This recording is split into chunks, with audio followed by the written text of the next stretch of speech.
a stand-up comic, writer and actor. Your content has to be good, it has to back you. You have to be someone who's exciting and who's sharing new ways of telling something. Thought-provoking and unapologetic content. Now there are different voices when it comes to stand-up. Like it's different girls talking about different situations and different stories. NewsX influencer A-list proudly recognizes Sumukhi Suresh for influence in comedy content creation. Hello and welcome. You're watching NewsX Influencer A-List. I'm Aarti Krishnan. I have with me a very special guest, Sumukhi Suresh, who all of you must know as a very bubbly stand-up comedian. And today she's going to talk to us about her journey and the industry itself. Hi, Sumukhi. Thank you for joining us today. Firstly, like I said, Thank you so much for you're having one me, of Aarti. the originals, I would say, of the comic industry who, where one of the people when stand-up comedy peaked, the popularity peaked in India. Where do you see the industry now, especially for women? I mean, I think it's still peaking. I think it's very unfair to say that it's already. I think the beginning, the excitement around it has, I think, maybe died down. It's no longer your USP if you're a comic. Now you have to be a good comic. Your content has to be good. It has to back you. You have to be someone who's exciting and who's sharing new ways of telling something. I think those are the parameters that have come in, which is very exciting for us. So what do I think? Where has the stand-up comedy scene, man? It's come together so much. There's so many comics in the out there. A YouTube clip going viral is no longer your biggest credit, because of course stand-up is going to be watched. So now it comes down to how your content is going to be different in terms of the gender, in terms of the number of women who are in the scene. Definitely more. And I think that we have a lot to tell. A lot of thank yous have to go to people like Aditi Mittal, Niti Palta, Radhika Vaz, Anu Menon, Kanis Surka. So right now, I think we have arrived at a stage where now there are different voices when it comes to stand-up. Like it's different girls talking about different situations and different stories, which is very exciting. In terms of what it is, that it's still a struggle for the girls, man, there are logistical issues. Like we are primarily right now only on the girls who are from metros. So it's easier for you to access an open mic.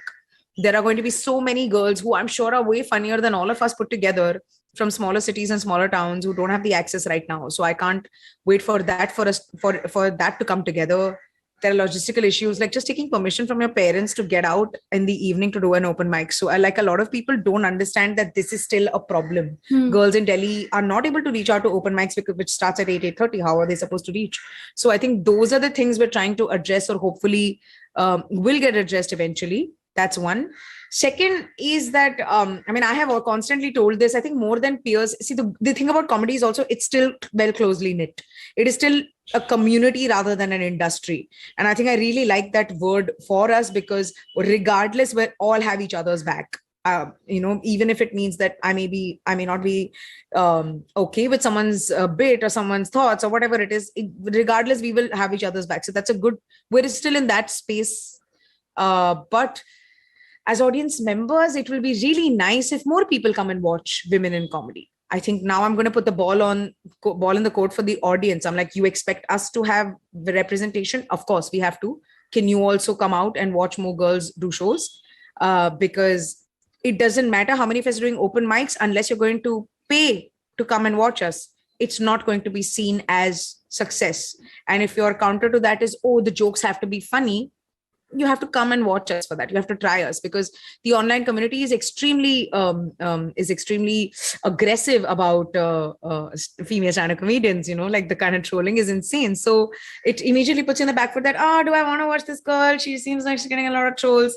So invest in live shows, come for our shows. The moment it's about money, it becomes more exciting. So yeah. That's actually a very nice point. And, I'm glad you brought up community. We'll come to that in a second. But another interesting thing I wanted to discuss with you was, now when we talk to other performers, right, when we talk to maybe people who speak in open mics, who recite poetry, who do music, one conversation that comes up is now that the social media content creation sphere itself has in fact grown and evolved to such an extent that a lot of people may not be, especially also including the factor of COVID, right? A lot of people may not be going for live shows. Or, you might, as a performer, feel better, access to a wider variety of audience when you're just putting out your content online. So how do you see that? Having performed live, having put out content online as well, where do you see that? What is sort of your preference, and what would you say are the pros and cons of either? There are two ways to look at this. I think social media and the wider network that we reach out to is definitely good for us because it converts into people buying tickets and coming, our visibility. But you can't replace the thought of live shows. You just can't. The COVID took something really interesting away for us because we were performing live shows. And the thing about stand-up is that it's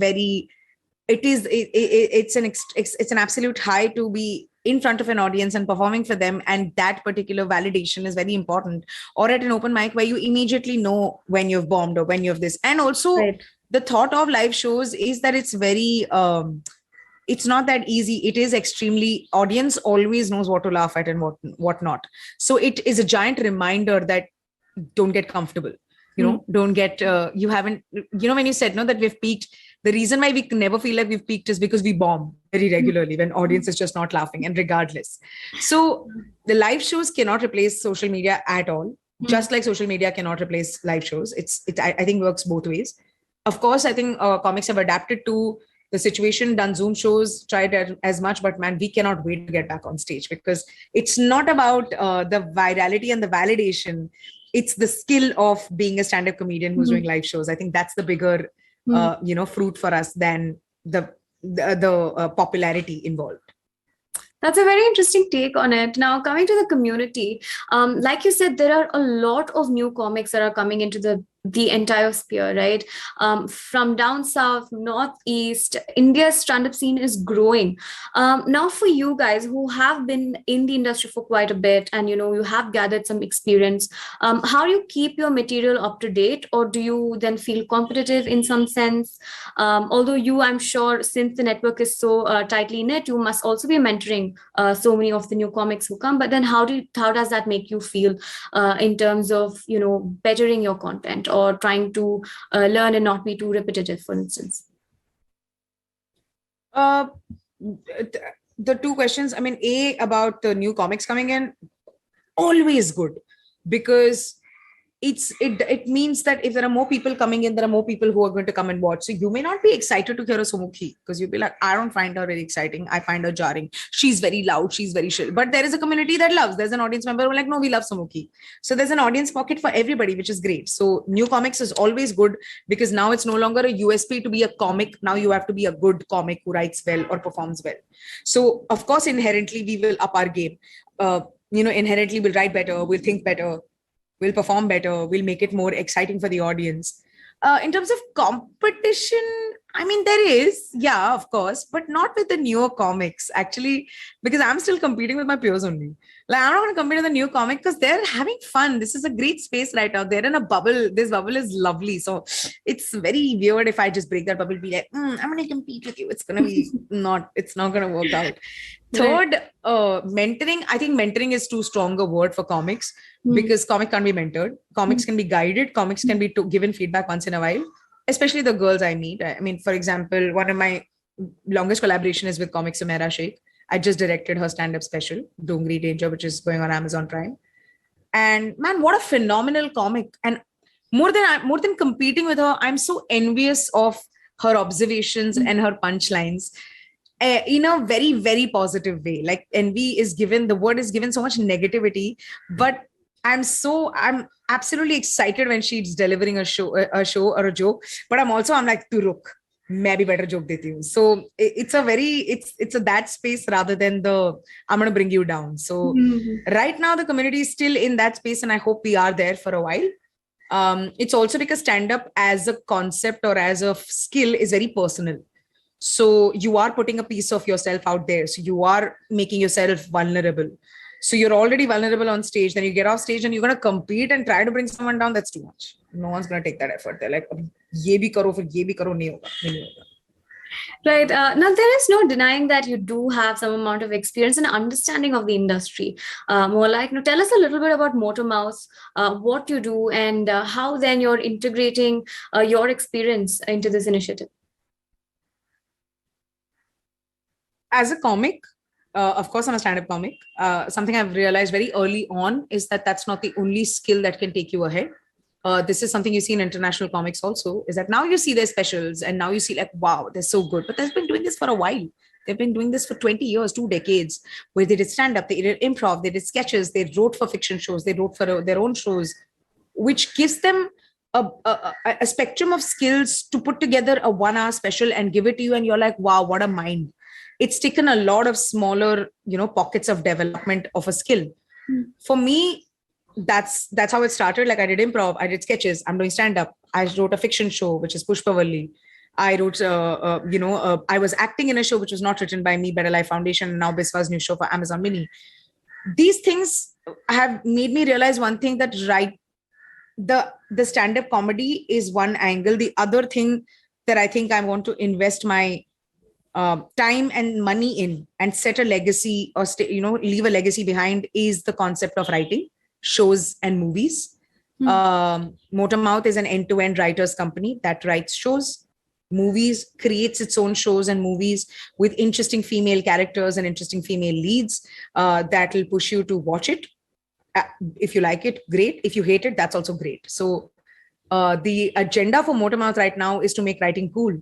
And personally, for me to go back to where it started, I wanted to be the lead of my own show. Nobody was casting me. I wrote a show of my own along with some fabulously talented writers like Naveen Richard and Sumaira Sheikh. So writing as a community and writing as a thought needs to be made cool. It's something that can be invested on. And I think that's what Motormouth is trying to do. Right. On that note, do you think that, stand-up comics who, when they write their own jokes, for example, or when they come out with specials, do you think that sometimes it's not taken with, in the sense of that it's not understood how much effort goes behind that? I'm sure you can say that for any sort of creation, right? Even if it's a YouTube video that you're posting, I'm sure there's a lot of effort that goes behind it. But do you think there is enough appreciation for the amount of writing that goes behind a stand-up comic? You don't wake up and then you think of a joke. Sometimes I'm sure that happens. Overnight, you're like, this joke is amazing. And it works. But sometimes it doesn't. And there's a lot of intricate writing that's there behind it. Do you think that's sort of understood by the audience? Or is that sort of a fourth wall that you're not willing to break? It's a 50-50, like comics like Kanan, everybody knows he's a great writer. Like even all his fans are like, oh, Kanan's a fabulous writer. So there is something he's done right, which is why. But you see comics like maybe me, maybe Kenny, I don't know, and maybe Naveen, I don't know. I think it's best for me to speak for myself. Since I'm more performative and more animated, they feel like everything is coming on the spot and there's no writing involved, which is not the truth. I love performing, but I also try and write as much as I can of what I have written. Yes, sometimes the more animated and the more performative ones don't get the credit for writing because they're like, ye to drama kar rahi hai na. I'm like, a drama mein bhi kafi chalta hai. But one thing which is not appreciated majorly is writing of fiction shows. The writers are not given a lot of credit. A lot of credit goes to the actors. As someone who has been the actor herself, thankfully I was also the writer, so I got the credit for that. But a lot of producers take credit, a lot of directors take credit. Adding a line to a show doesn't make you a writer because the writer has given you the foundation for it. So I don't think writers in fiction shows or in movies get as much credit as they need, or maybe I haven't seen it unless you really hit, like unless you're a Salim Javed or unless you're a Juhi Chaturvedi who have now enough gravitas to get that kind of, or there's Crazy Mohan. Crazy Mohan is a legend. Everybody knows him. Yeah. So maybe you have to put in the time. And maybe that's what we need to learn as writers. Put in your time and then people will eventually see. So, yeah. All right, Sumukhi, it was a fantastic conversation with you. Very enlightening, very insightful. Thank you for joining us and sharing your journey, sharing so many interesting insights with us. Kudos to you and all the best.